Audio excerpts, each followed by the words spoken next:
యాకోబు రాసిన పత్రిక 1వ అధ్యాయం 19వ వచనం నుండి 27వ వచనం వరకు, అనగా చివరి వచనం వరకు మనము మార్చి చదువుకున్నాము. నా ప్రియ సహోదరులారా, మీరు ఈ సంగతి ఎరుగుదురు కనుక ప్రతి మనుష్యుడు వినుటకు వేగిరపడువాడును, మాటలాడుటకు నిదానించువాడును, కోపించుటకు నిదానించువాడునై ఉండవలెను.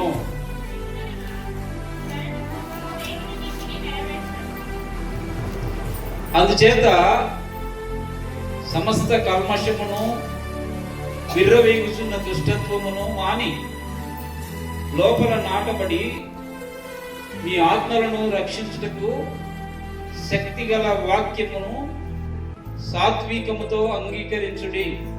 మీరు వినువారు మాత్రమే ఉండి మిమ్మల్ని మీరు మోసపరచకుండా వాక్య ప్రకారం ప్రవర్తించువారనై ఉండుడి.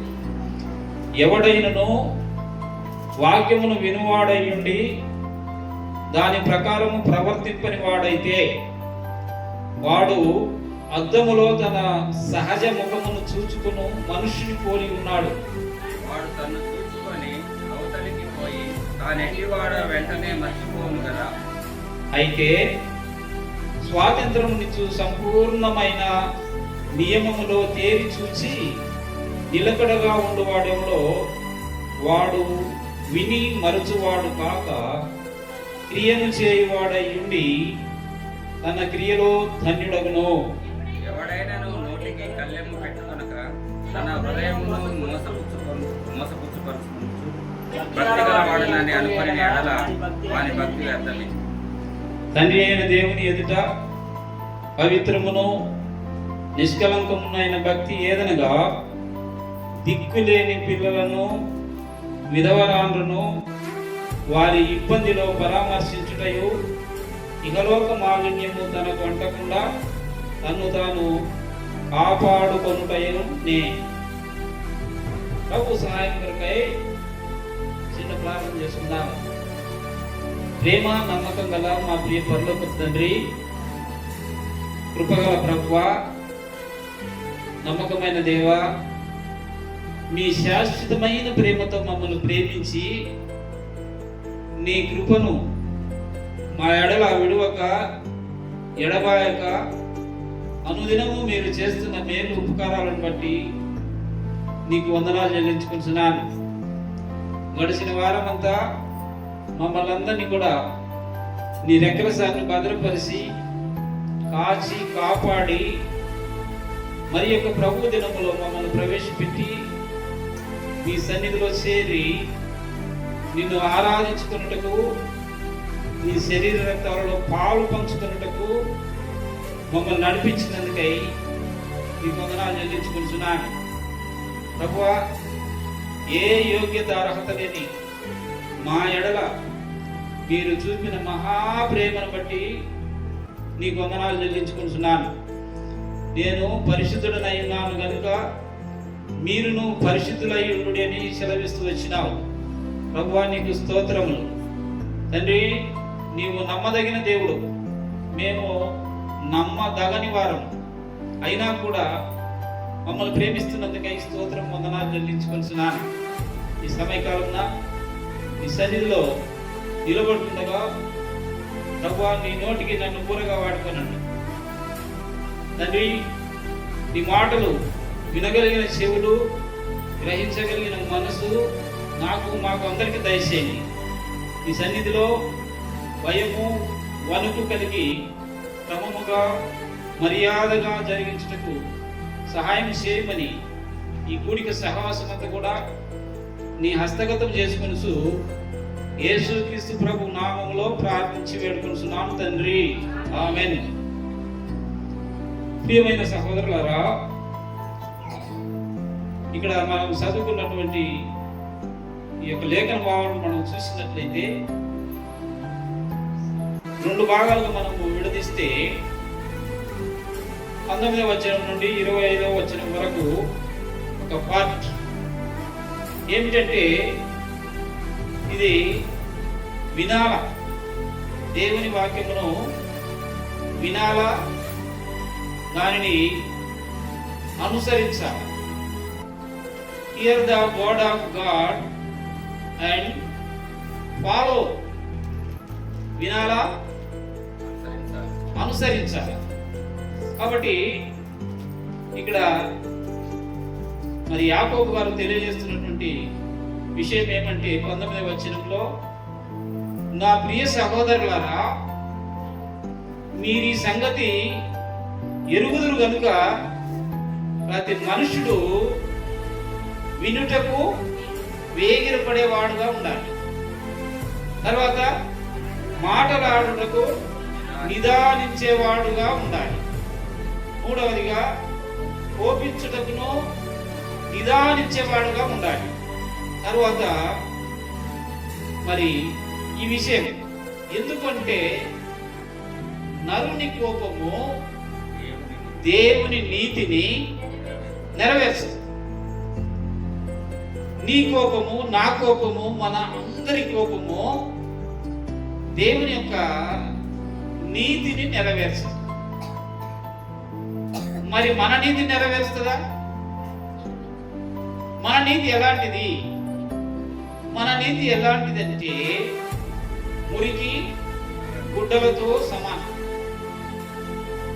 కాబట్టి మన నీతి దేవుని నీతి దగ్గర ఎంత మాత్రం కూడా నిలవదు. ఎందుకంటే మనం నీతిమంతులము కాము కనుక. ఏ విధంగా నీతిమంతులం కాదు? నీతిమంతుడు లేడు, ఒక్కడును లేడు. అందరూ ఏం చేసినారంటే తప్పిపోయినటువంటి వారు.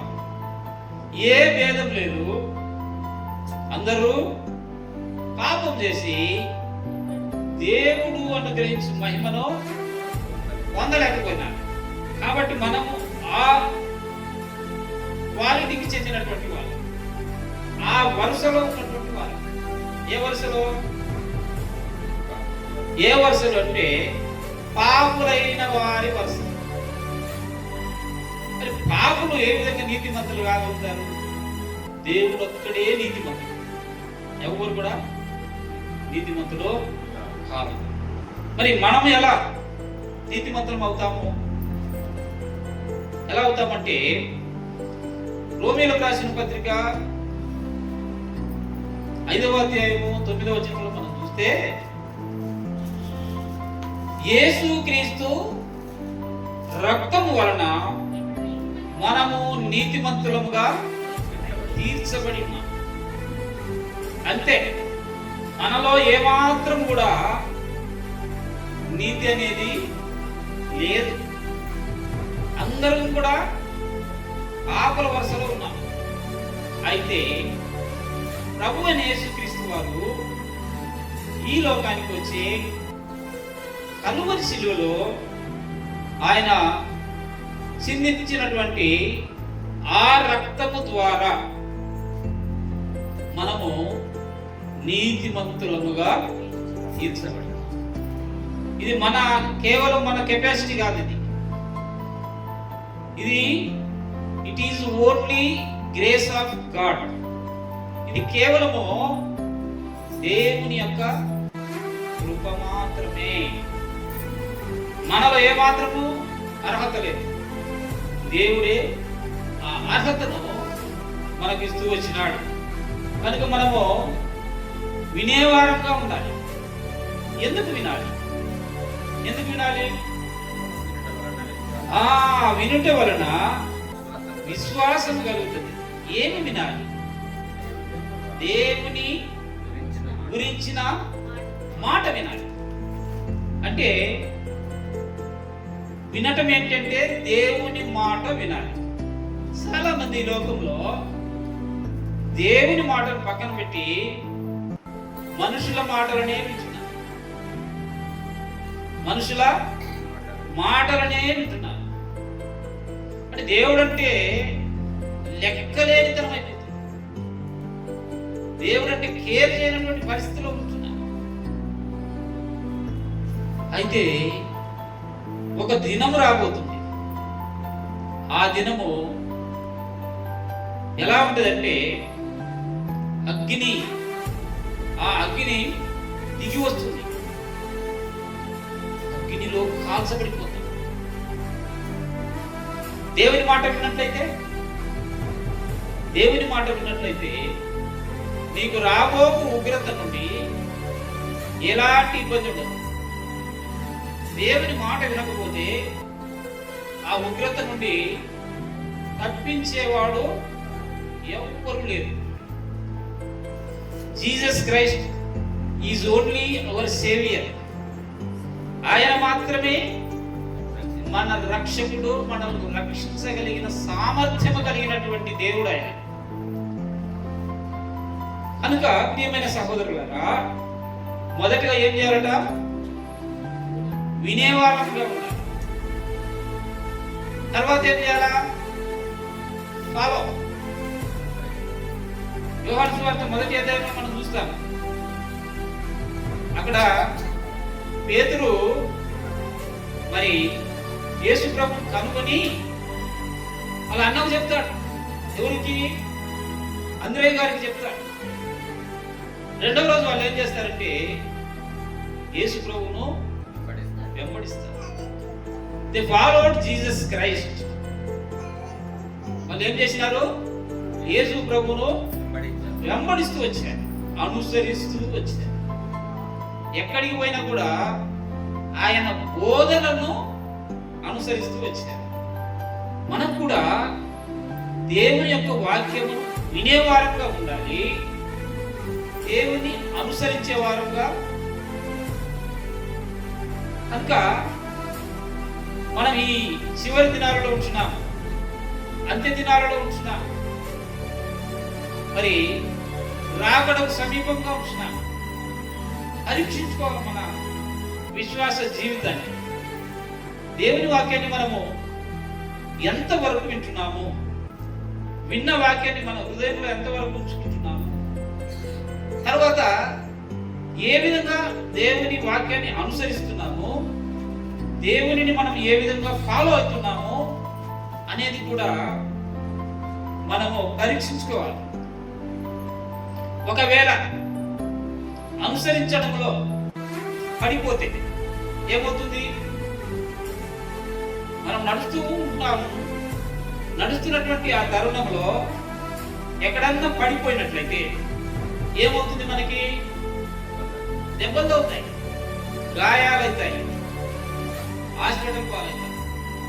ఇది మన ఆత్మీయ విశ్వాస జీవితానికి మనం అన్వయించుకున్నప్పుడు ప్రభు మార్గంలో మనం నడుస్తూ ఉన్నాము అని చెప్పుకున్నటువంటి మన జీవితంలో పడిపోతే ఏంటి పరిస్థితి? లోకంలో పడిపోతే హాస్పిటల్ పోతావు. దేవుని సన్నిధిలో దేవుని నమ్ముకున్నాక నువ్వు పడిపోతే ఎక్కడికి పోతావు? ఎక్కడికి పోవాలి? పరమ వైద్యుని దగ్గరికి వెళ్ళాలి. కనుక ప్రియమైనటువంటి సహోదరులారా, ప్రభువును నమ్ముకున్న మన జీవితాలలో ఆయనను అంతము వరకు వెంబడిస్తూనే ఉండాలి. ఎంతవరకు? అంతము వరకు మనము ఆయనను అనుసరించాలి, వెంబడించాలి. అదేవిధంగా ఆయన యొక్క వాక్యమును వినాలి, విని మన హృదయంలో భద్రపరుచుకోవాలి. కాబట్టి చూడండి, లూకా సువార్త 19వ అధ్యాయం 48వ వచనం చూడండి. లూకా సువార్త 19వ అధ్యాయం 48వ వచనం. ప్రజలందరూ ఆయన వాక్యము వినుటకు ఆయనను హత్తుకొని ఉండేది కనుక ఏమి చేయవలనో వారికి తోచలేదు. ప్రజలందరూ ఆయన వాక్యమును వినుటకు ఎలా ఉన్నారంట? ఆయనను హత్తుకొని ఉన్నారు. అంటే ఆయన దగ్గరగా ఉంటున్నారు. ఆయన చెప్పేటటువంటి వాక్యం వినటానికి ఆయనకు దగ్గరగా ఉంటూ వచ్చారు. మనం కూడా ఆ విధంగా దేవుని వాక్యాన్ని వినటానికి దేవునికి సమీపముగా ఉండాలి. ఎలా ఉండాలి? వెరీ క్లోజ్నెస్, చాలా దగ్గరగా మనము ఉండాలి. తర్వాత మనం చూసినట్లయితే హోషేయ గ్రంథము చూడండి ఒకసారి, 6వ అధ్యాయం 3వ వచనం. హోషేయ గ్రంథము 6వ అధ్యాయం 3వ వచనం. యెహోవాను గూర్చిన జ్ఞానము సంపాదించుకుందాము రండి. యెహోవాను గూర్చిన జ్ఞానము సంపాదించుకున్నటకు ఆయనను అనుసరించుదాము రండి.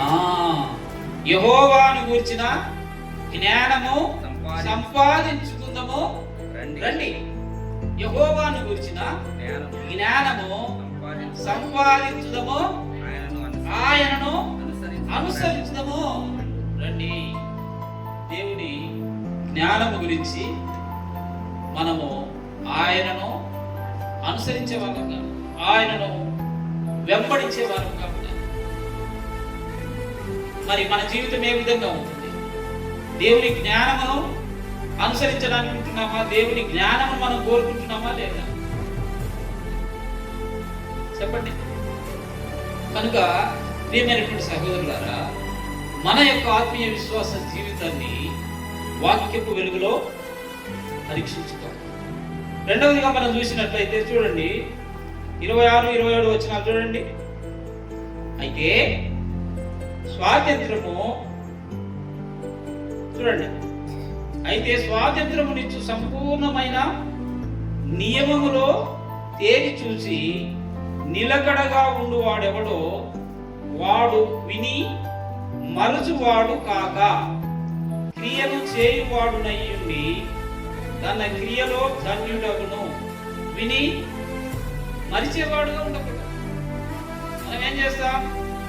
ఇప్పుడు వాక్యం వింటాం, బయటకు పోయిన తర్వాత మర్చిపోతాం. అలాంటి వాటి గురించి పైన వచనాలను మనం చూసినట్లయితే చూడండి, 23వ వచనం. ఎవడైనను వాక్యమును వినువాడయుండి దాని ప్రకారం ప్రవర్తింపని వాడైతే వాడు అద్దములో తన సహజ ముఖమును చూసుకొను మనుష్యుని పోలి ఉన్నాడు. వాడు నన్ను చూసుకొని అవతలికి పోయి తానెట్టివాడు వెంటనే మర్చిపోతాడు. అద్దంలో అది శాశ్వతమా? నువ్వు చూసినంతసేపే, అద్దంలో చూసినంతసేపే నీ నిజ స్వరూపము నీకు కనిపిస్తుంది. బయట పోతే, పక్క పోతే కనిపించదు. కాబట్టి అలాంటి వారి గురించి 26వ వచనంలో ఏం చెప్తుంది చూడండి. నోటికి కళ్యము పెట్టుకొనక తన హృదయమును మోసపరుచుకొనుచు భక్తి గలవాడనని అనుకొనిన ఎడలా వాని భక్తి వ్యర్థమే. మన జీవితాలలో మనము ఏ విధంగా మన నోటిని కంట్రోల్ చేసుకుంటున్నాం అనేది చాలా ప్రాముఖ్యమైనటువంటి విషయం. ఇక్కడ ఏమంటున్నాడు? ఎవడైనను తన నోటికి కళ్యం దేనికి పెడతారు? గుర్రాలకు కళ్యం పెడతారు. కళ్యం ఎందుకు పెడతారు? గుర్రానికి కంట్రోల్ చేయడం కోసం. కళ్యం లేకపోతే గుర్రం ఎక్కిన వాడిని పడేస్తుంది. గుర్రము నోటికి కళ్యం లేకపోతే ఆ గుర్రం ఎక్కిన వాడిని పడేస్తుంది. అదేవిధంగా నీ నోటికి నువ్వు కళ్యం పెట్టుకోకపోతే నిన్ను పడేస్తుంది. ఏం పడేస్తుంది? నీ మాట పడేస్తుంది. ఎక్కడ పడేస్తుంది? కింద పడేస్తుంది. అంటే దాని అర్థం ఏంటంటే, కింద అని అర్థం ఏంటంటే పాతాళము అని మనకు తెలియజేస్తుంది. నీ నోటికి కళ్యం పెట్టుకోకుండా నీ ఇష్టానుసారంగా మాట్లాడితే అది నిన్ను కింద పడేస్తుంది, అనగా పాతాళంలో పడేస్తుంది. కనుక విశ్వాసమైనటువంటి మన విశ్వాస జీవితంలో ఏ విధముగా మనము ప్రవర్తిస్తున్నామో, మనం అద్దములో ముఖం చూసుకున్నట్లుంటున్నామా, లేక గుర్రం నోటికి కళ్ళె పెట్టుకున్నట్లు ఉంటున్నామా? మన నోటికి కూడా కళ్ళెం పెట్టుకోవాలి. చూడండి, చదవండి 26. ఎవడైనను తన నోటికి కళ్ళెము పెట్టుకొనక తన హృదయము మోసపరుచుకుంటున్నాడు. అంటే ఏంది? నోటి ఎట్లా పడితే ఎట్లా మాట్లాడుతున్నాడు, ఎట్లా పడితే ఎట్లా మాట్లాడిస్తున్నాడు. ఆడేం చేస్తున్నాడట? తన హృదయాన్ని మోసపరుచుకుంటున్నాడు. అంటే నోటికి వచ్చినట్లు మాట్లాడడం కాదు, నోటికి వచ్చినట్లు మాట్లాడడం కాదు. మరి ఏం విధంగా ఉండాలి? అందులో వచ్చినానికి రండి ఒకసారి. అందమే నా ప్రియ సహోదరుల, మీరు ఈ సంగతి ఎరుగు కనుక ప్రతి మనుష్యుడు వినుటకు వేగిరపడాలి. ప్రతి మనుషుడు కూడా వినుటకు వేగిరపడాలి, మాట్లాడటకు నిదానించాలి. అంటే మాట్లాడేటప్పుడు నోటికి కళ్ళెం, నోటికి కళ్ళెం లేకుండా మన ఇష్టానుసారంగా మనం మాట్లాడితే అది మనను విశ్వాస జీవితంలో నుండి మనల్ని పడేస్తుంది. రండి, అలాంటి వాడి భక్తి ఎలాంటిదట? అలాంటి వాడి భక్తి ఎలాంటిది? వ్యర్థమైన భక్తి. వాడు ఏమనుకుంటాడు? భక్తి గలవాడను అని అనుకుంటాడు. ఎవడు వాడు? నోటికి కళ్ళెం లేనటువంటి వాడు మాట్లాడుతున్నటువంటి మాట, ఆ మాటను బట్టి అతడు భక్తి గలవాడను అని అనుకుంటాడు. కానీ వాని భక్తి వ్యర్థమే. చూసారా ప్రియులారా? మన నోటికి మన భక్తికి అవినాభావ సంబంధం ఉంది. అవినాభావ సంబంధం ఉంది. మన నోటిని మనం కాపాడుకోవాలి, నోటిని కాపాడుకోవాలి. ఎలా పడితే అలా మాట్లాడుకో. అలా మాట్లాడుతూ ఏమనుకుంటాడట? నేనే భక్తి పరుణ్ణి, నేనే భక్తి పరుణ్ణి అనుకోవడం ద్వారా అతని భక్తి ఏ భక్తి అట? వ్యర్థమైన భక్తి. కాబట్టి ఈ 26, 27 వచనంలో మనకేం తెలియజేస్తుందంటే నిజమైన భక్తి, ట్రూ డివోషన్ తెలియజేస్తుంది. 27 వచనానికి ఒకసారి వస్తారా? తండ్రి అయిన దేవుని ఎదుట పవిత్రమును నిష్కలంకమునైన భక్తి ఏదనగా, తండ్రి అయిన దేవుని ఎదుట పవిత్రమును నిష్కలంకమునైన భక్తి అయిన భక్తి. 26 వచనంలో ఏ భక్తి ఉంది? వ్యర్థమైన భక్తి ఉంది. ఎలాంటి వారు వ్యర్థమైన భక్తిని? నోటిని కాపాడుకోలేనటువంటి వాటిని వాడు ఏమనుకుంటాడంటే నాదే భక్తి, ఇతరులు చేసేది భక్తి కాదు. అయితే దేవుడు ఏమంటున్నాడు? అది వ్యర్థమైన భక్తి రా అంటున్నాడు. అయితే నిజమైన భక్తి ఏమిటి అనేది ఇక్కడ చూద్దాం. 27వ వచనంలో తండ్రి అయిన దేవుడిని ఎదుట పవిత్రమును నిష్కలంకమునైన భక్తి.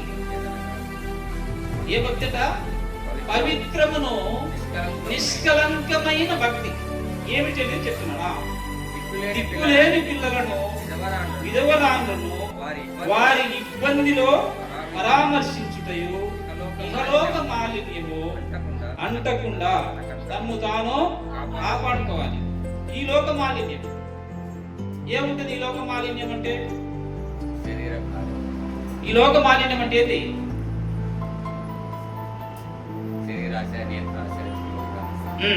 శరీరాశ, నేత్రాశ, జీవపు డంబం. వాటిని అనుసరించకుండా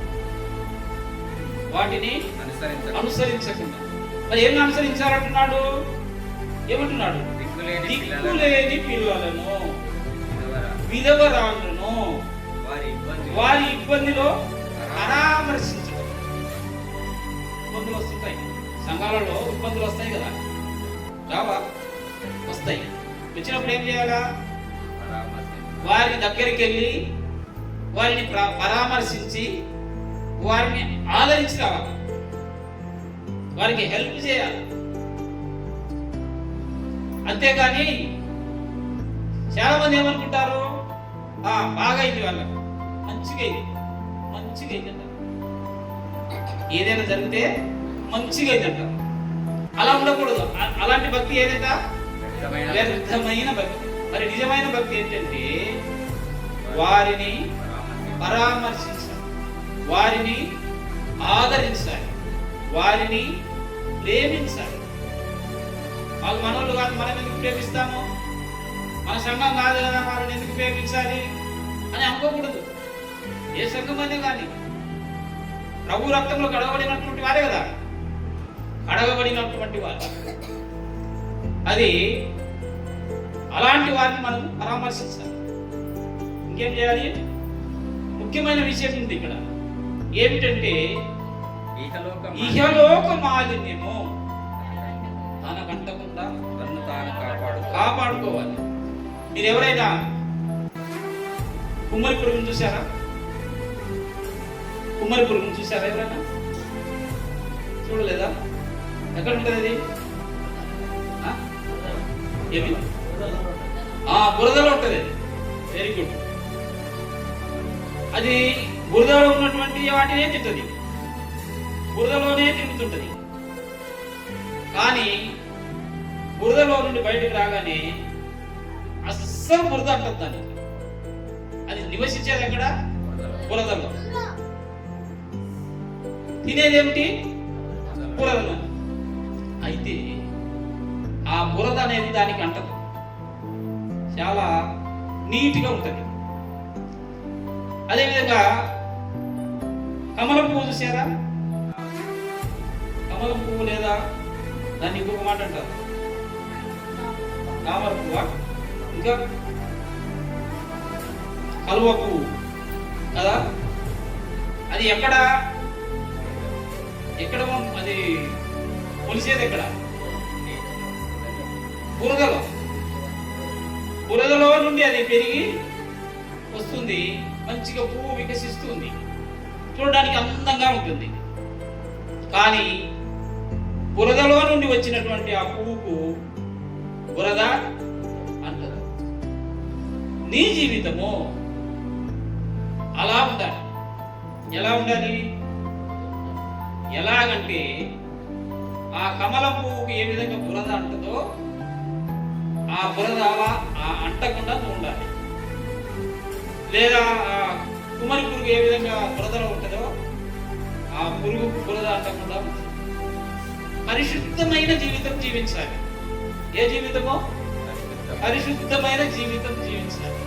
ఇహలోక మాలిన్యము అంటకుండా తనను తాను కాపాడుకోవాలి. అదే ఇక్కడ తెలియజేస్తున్నది. మొదటిది మొదటి 19-20 వచనాలలో ఏం చూస్తున్నాము? దేవుని వాక్యాన్ని వినాలి, దేవుని వాక్యాన్ని అనుసరించాలి. 26-27 వచనాలలో ఏం చూస్తున్నాము? నిజమైన భక్తి ఏమిటి అనేది మనము చూడాలి. చూడండి, 2వ పేతురు పత్రిక 3వ అధ్యాయం 12వ వచనం చూడండి. ఇవన్నీ ఇప్పుడు లయమైపోవును గనుక ఆకాశంలో రగులుకొని లయమైపోనట్టు పంచభూతములు మహావేంద్రంతో కరిగిపోనట్టు దేవుని దినపు రాకడ కొరకు కనిపెట్టచ్చు, దానిని ఆశతో అపేక్షించుచు మీరు పరిశుద్ధమైన ప్రవర్తనతో భక్తితో. ఏంటంటే ప్రియమైన సహోదరులారా, ఈ లోకం ఏమైందంట? లయమైపోతుంది. మిక్కుటమైన వేంద్రములతో. ఏమిటవి? పంచభూతములు లయమైపోతాయి. ఏంటి పంచభూతాలంటే? గాలి, నీరు,